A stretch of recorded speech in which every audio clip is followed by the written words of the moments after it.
Welcome to English Educare desk. English Educare desk पे आपका स्वागत है। देखिए, एक शब्द है इंग्लिश में deal with, DEAL, deal WITH, with, deal with.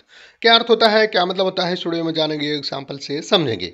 तो चलिए वीडियो को स्टार्ट करते हैं, समझते हैं। देखिए, मूल रूप से डील विथ वर्ब है, वर्ब का फर्स्ट फॉर्म है। सेकेंड फॉर्म और थर्ड फॉर्म आएगा dealt with, DEALT, dealt WITH, with, dealt with.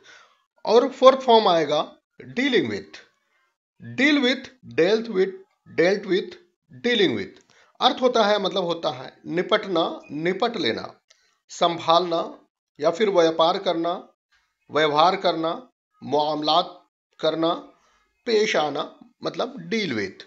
English में अर्थ होता है, मतलब होता है या सिनोनिम्स है treat, manage, control, attend to या हैंडल। देखते हैं एग्जांपल से इसके सारे फॉर्म्स को। सबसे पहला फॉर्म है डील विथ, फर्स्ट फॉर्म।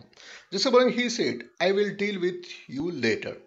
उन्होंने कहा मैं बाद में तुमसे निपट लूंगा। तो यहां पर देखिए निपटना, डील विथ का मतलब निपटना। इसी तरह से सेकेंड फॉर्म में प्रयोग करेंगे तो बोलेंगे in reality he dealt with me well. वास्तव में, हकीकत में, सचमुच उसने मेरे साथ अच्छा व्यवहार किया। तो यहां पर देखिए डेल्ट विथ, व्यवहार किया। डील विथ का मतलब व्यवहार करना भी आता है, सुलूक करना, पेश आना। अब इसके थर्ड फॉर्म में प्रयोग करते हैं in reality he hasn't dealt with me well. हकीकत में उन्होंने मेरे साथ अच्छा व्यवहार नहीं किया। यहां पर ये थर्ड फॉर्म में प्रयोग हुआ। इसी तरह से फोर्थ फॉर्म में, या फिर जिसको हम आईएनजी फॉर्म बोलते हैं।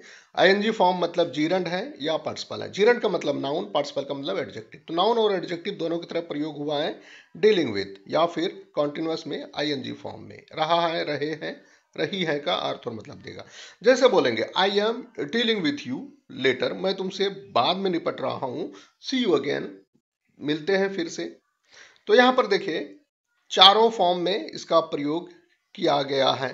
उम्मीद है आपने डील विथ को हिंदी इंग्लिश में एग्जाम्पल के साथ में अच्छी तरह से समझ लिया है। Thanks for watching English Educare desk.